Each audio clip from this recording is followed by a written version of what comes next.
இதுக்கு மேலேயும் ஒன்னு சகிச்சுக்கிட்டு என்னால வாழ முடியாது.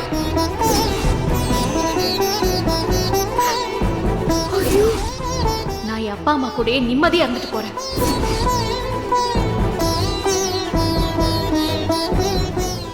வேலு, சக்தி கோவப்பட்டதுலயும் நியாயம் இருக்குல்ல வேலு.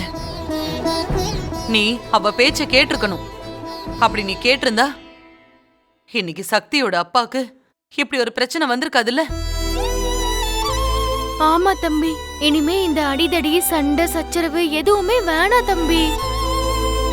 ஆமாப்பா, உங்க அப்பா சொல்றாருன்னு அடிதடி வம்பு தும்புக்கெல்லாம் இனிமே போகாத. எல்லா நேரமும் நமக்கு நல்ல நேரமா இருக்காதுல்ல.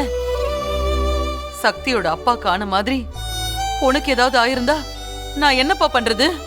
அப்பா பேச்சை என்னால எப்படிமா தட்ட முடியும்? அதனாலதாம்மா நான் போனேன். ஆனா இப்படி ஆகும் நான் கொஞ்சம் கூட நினைச்சு பார்க்கலாமா?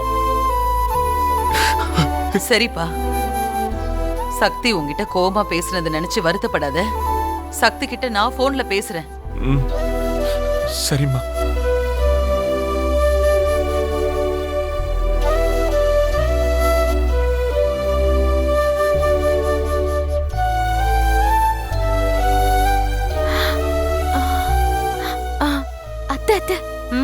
மாமாக்கு தெரியாம நம்ம 2 பேரும் போய் சக்தியோட அப்பாவை ஒரு எட்டு பார்த்துட்டு வந்துருவோமா?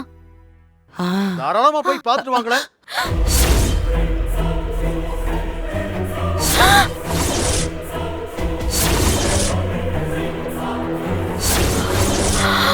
ஐயோ,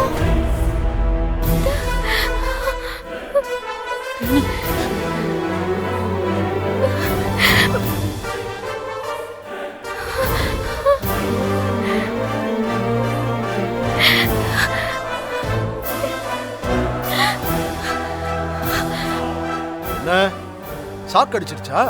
கை கால்லாம் இப்படி ஆடுது? அது ஒண்ணும் இல்ல மாமா. நீ ஒருத்திதான் என் பேச்ச தட்டாம கேப்பேன்னு நினைச்சேன். உன்னையும் அந்த சக்தி கெடுத்து வச்சுட்டாளா? அப்படியெல்லாம் ஒண்ணும் இல்ல மாமா. அந்த மெய்யநாதன் எக்கெடுக்கிட்டு போனா நமக்கு என்ன? எனக்கு தெரியாம அவனை போய் நீங்க 2 பேரும் பாத்தீங்கன்னு எனக்கு தெரிஞ்சது. அப்புறம் நீங்க 2 பேரும் மெய்யநாதன் வீட்லயே இருக்க வேண்டியதுதான்.